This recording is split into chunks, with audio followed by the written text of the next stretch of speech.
Maya puno po khurumjari ngasi gi maru oiba update khar thamjake. IDP imung chamaga kun gi miyoi chamri ga humpu nauna sakhiba housing complex ta hongjin hankhre haidi. Sahi amaga tha taruk helaklaba Manipur da thokleba kanguk kirang asna maram oraga Churachandpur more amadi Phubak Saudagi lanjilaktuna lairiba chamri ga humpu langon game village ta nauna sakhiba housing complex ta hongjin hankhre haina Chief Minister N Biren Singha na phongdokhre. Wafam asi Chief Minister gi social media da thagalakpa post amana khangalakli.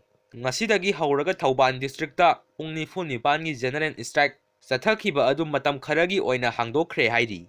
Mamang thagi tang 30 gi numidang wairam pung 3 lom tarakpa adwaida sakhangdaba singna Iboton Higher Secondary School manaktagi phaduna pukhiba akoizam angau. Ngasi fawba langlan langjin amata khangdana lariba siga mari lenana ngasi ayuk pung 5 dagi hauraga Thauban district ta pung 24 gi general strike sathakhiba adu JSC gi mihut amadi Thauban District Police Official anigi marakta yanaba purakpadagi amadi ningon chakauba naksilakpaga mari lenana JSC na kaukiba bal adu matam kharagi oina hangdokle haina JSC gi maikaidagi phongdrokli. Ngasi New Delhi da Rambai Tengol gi nauna branch ama hangdokre hairi.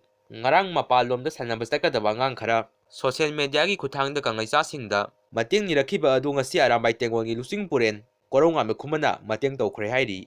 Myanmar Tamu Mawongda junta gi SAC Army ga PDF Army ga Kapnabada Kuki PDF ahum Sire hairi. Yamna Ngkpa Thoudok ama oina Tharoizamda Kongona ising mathakta Ebudhou Pakhangbagi Mawongda Thoklakhre hairi.